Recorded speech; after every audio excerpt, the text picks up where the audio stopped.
It's Tuesday, June 18th, 2013, and that is in fact Chamberlain up in my room. He said, referencing The Dark Crystal, an amazing piece of cinema. Welcome to Day 9 Daily number 597, where we learn to be a better gamer, and we actually will today. Bless our little hearts. Get this. Let me just show you the game that we're going to look at today.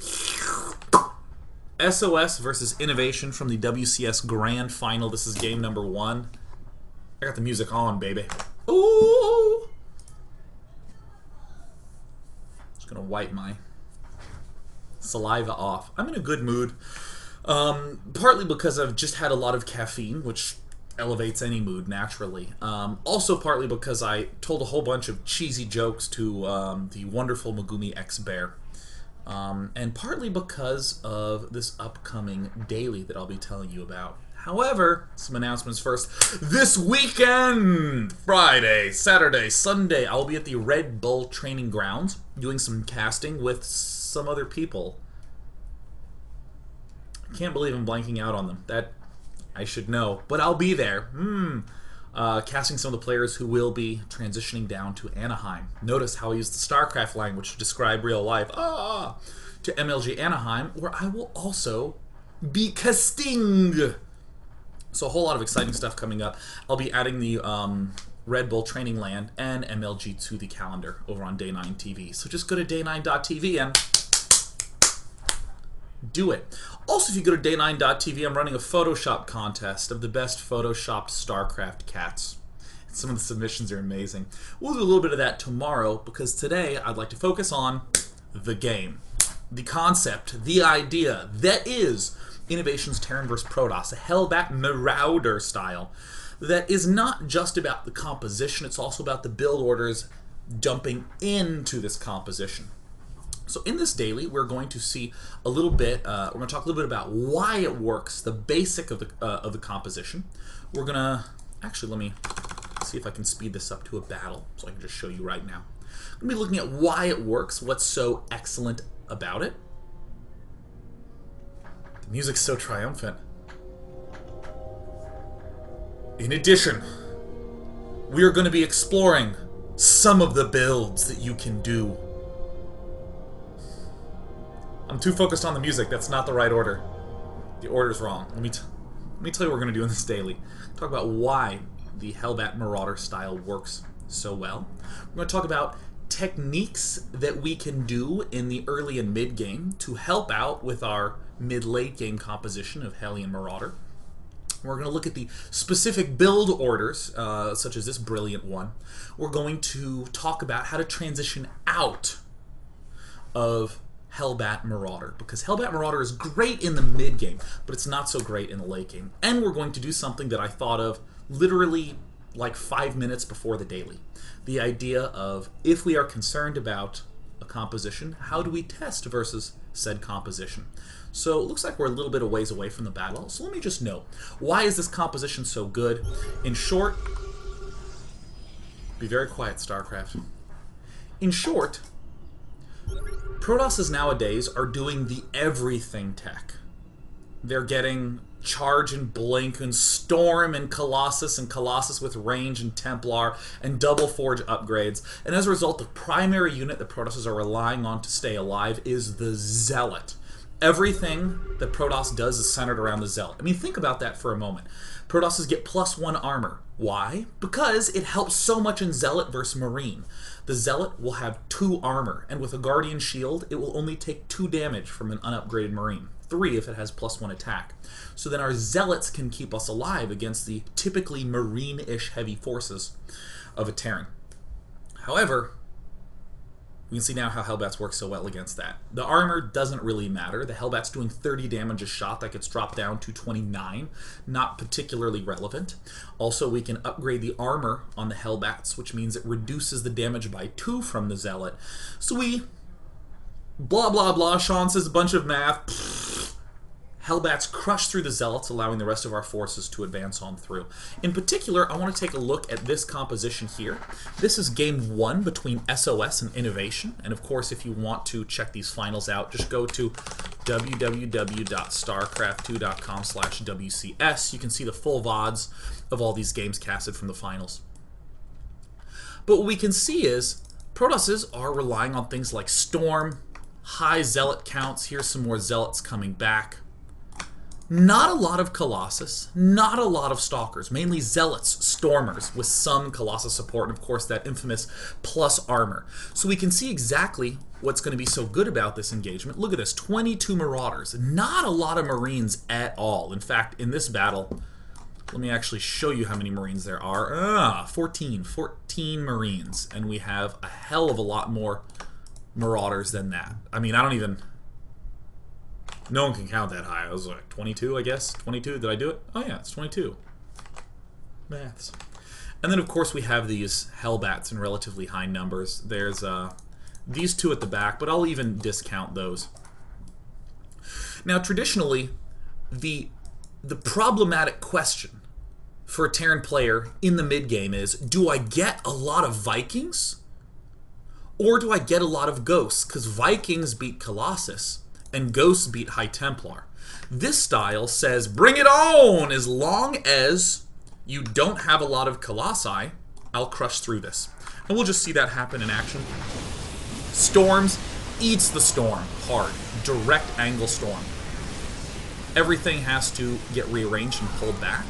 We don't have a tremendous amount of anti-air in the form of the Vikings, but no problem. Our Marauders act as substitutions for that, and then we'll easily see these Zealots just get torn to bits. The stim, we're going to see a pretty poor angle, but then he just pulls back slightly to permit these Hellbats to deal maximum damage. And we can already see the supplies going very, very, very poorly.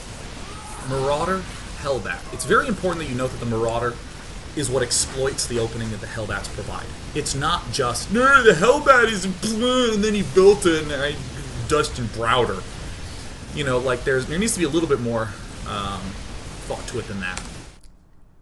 So this is the gist of why it works. So what I want to do is I want to step weirdly into the middle of this game. I'm going to step into the middle of this game and look at things from the Protoss perspective. The reason I want to do this is that we've seen that this composition works. We've talked about it a little bit in previous dailies. But now I want to note what's happening coming up in the mid-game, so that way no matter what opening you choose to do, no matter what situation you're in, you know about what damage you are trying to cause to the opponent.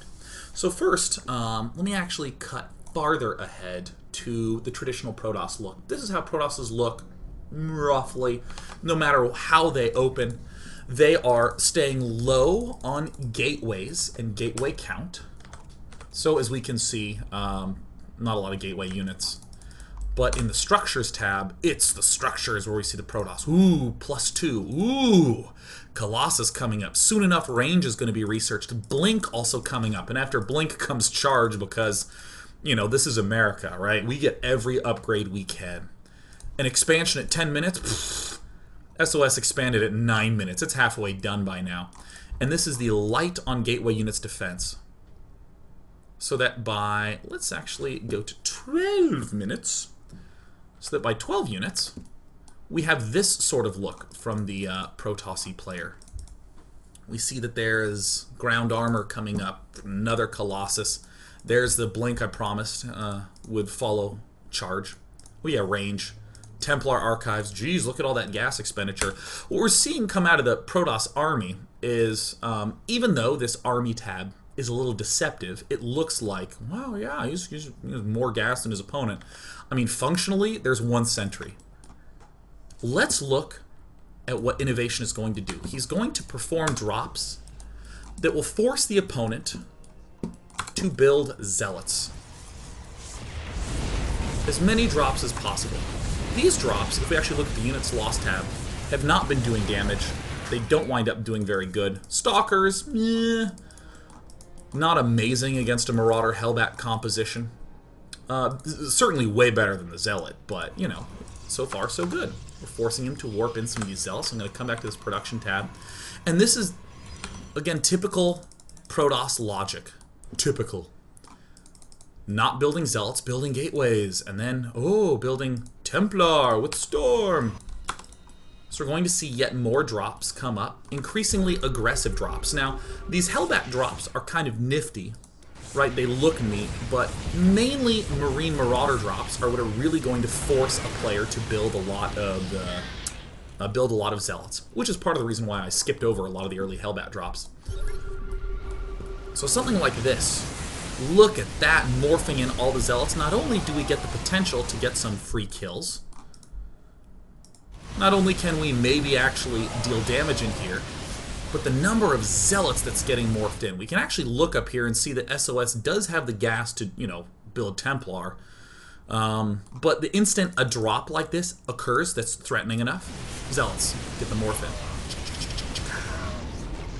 So there is the in and out.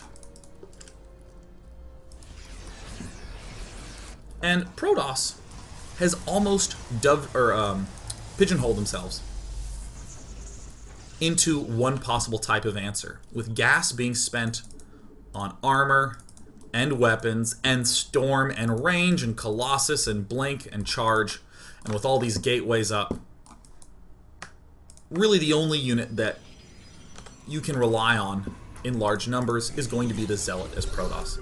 It's not like the one forge styles of yore.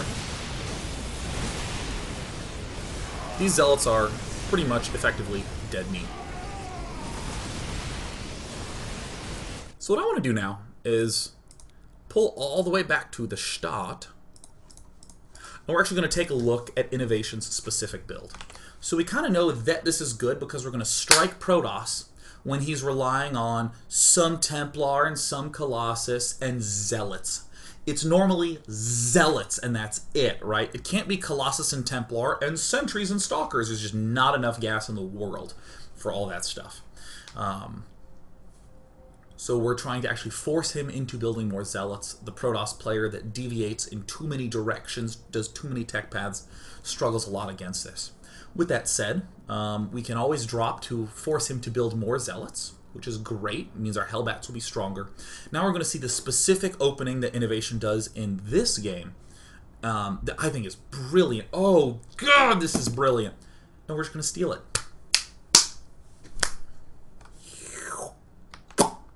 Ah. Yeah. Okay, here we go. Now, with any opening, we have to ask ourselves the question, how do we stay alive? That's always the most important question. The most important question. Let me tell you the most important question for real. The most important question is, what is our mid-game plan? That's where everything is going to converge to. Mid-game plan is obviously Marauder, Hellbat, Medevac. So now we have to figure out how to stay alive to get there. But almost always in the journey from start to mid-game, we want to do something, right? Traditionally, the something that Terrans do is the Marine Marauder, Medevac, harassment. Here's going to be something different. It's going to be Hellbat drops.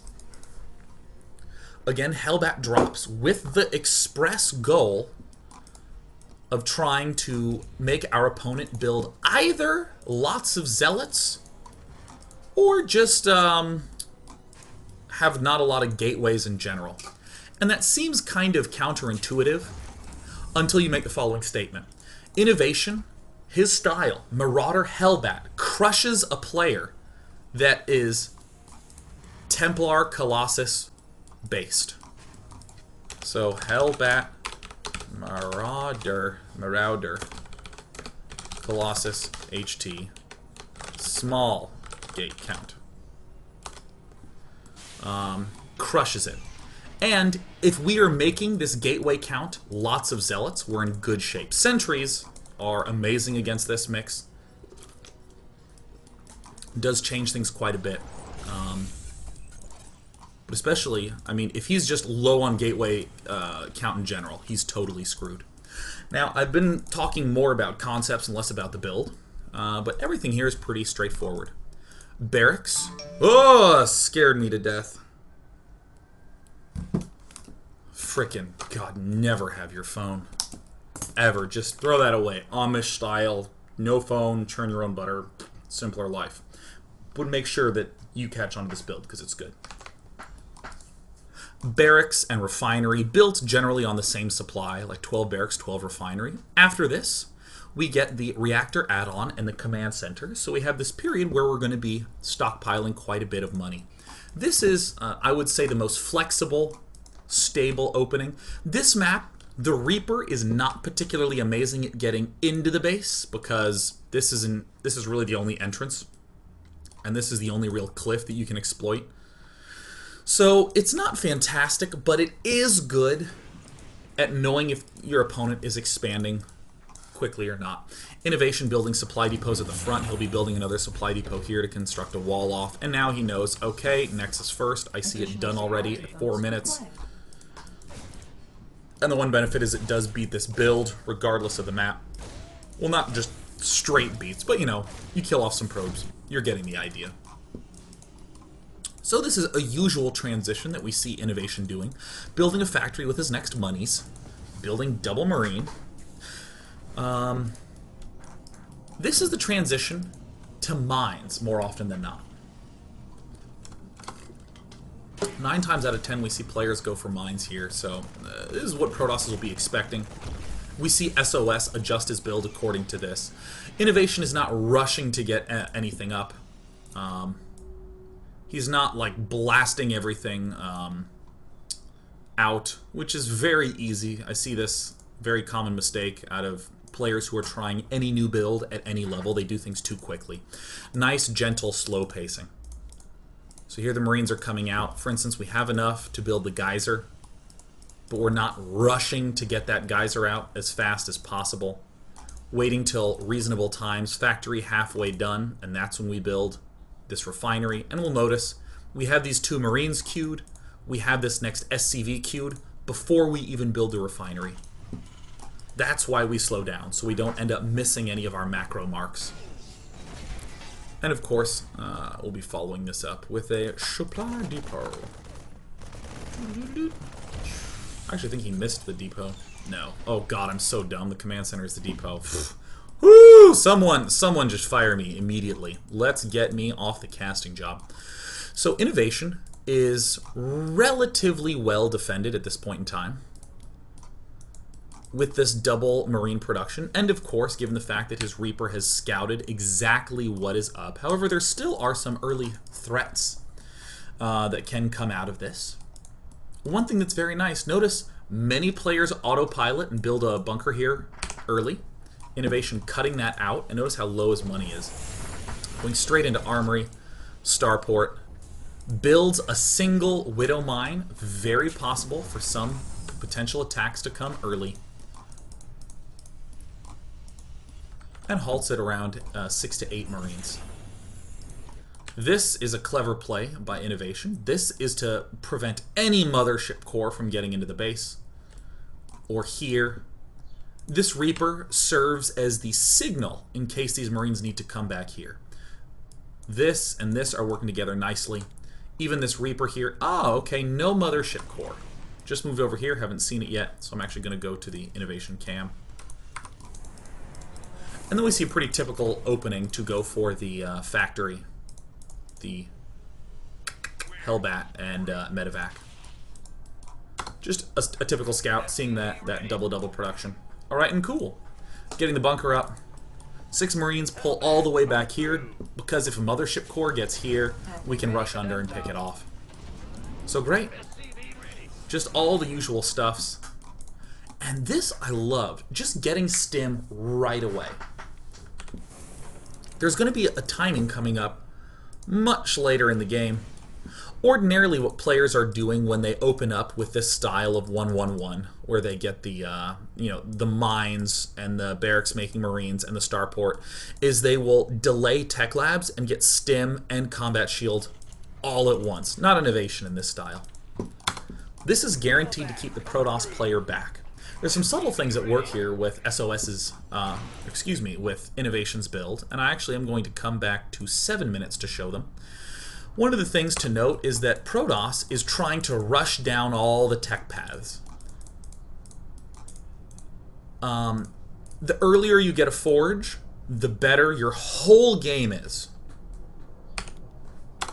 But upon seeing that there is this medevac coming, SOS does something that you don't actually want to do as Protoss. All masters and Grandmaster Protosses who are watching, which hello, are there any Grandmaster Protosses watching? That would be amazing. But these stalkers, when you build them, this screws up all your timing. Notice how broke he is. 0 gas. You don't want to build these stalkers. You want to get away with 1 stalker and 1 zealot, maybe 2 stalkers and 1 zealot. You just don't want to be in this position. This stinks. So even though this drop by innovation is not going to do direct damage, in fact, it's going to get crushed.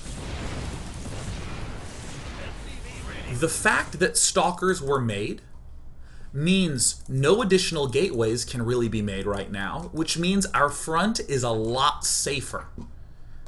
And his tech is delayed. So yeah, that's actually okay. That's actually an okay exchange.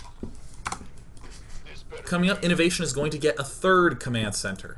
He's getting another reactor. He's getting these 2 barracks. This is normally a Terran player gets barracks 4 and 5 around 8:30 to 9. This is barracks 2 and 3 at 8:30. Really banking quite heavily on these medevac Hellbat drops. Delicious Diet Coke. And of course we can see part of the reason why it's okay that innovation delays these 2 barracks so long, because at the same time he's going to throw down 2 engineering bays and begin catching up in his upgrades. That very, very early stim will be followed by combat shield, and these drops, if you'll look up in the production tab, no additional stalkers were made, but there's always that threat there. And of course, we even have the starport with the reactor out. To go double medevac, double Reaper. Or excuse me, double medevac, double Hellbat, should you so wish. Ready for dust off. Alright, excellent. So, even though barracks 4 and 5, or 2 and 3 are very late, barracks 4 and 5 follow up right on the heels. Super swiftly. No real move outs, but again, these medevac drops that are going on are making this Reaper have a lot of value. Most of the time the Protoss would be wanting to move out and take claim to that watchtower, but not in this game. Oh, some stalkers drove us away, but we're starting to see, SOS doing the usual greediness of Protoss, trying to build zealots, but not having a lot of infrastructure back home. Mainly has devoted to these 4 structures, as is common with the greedy Protosses of the day.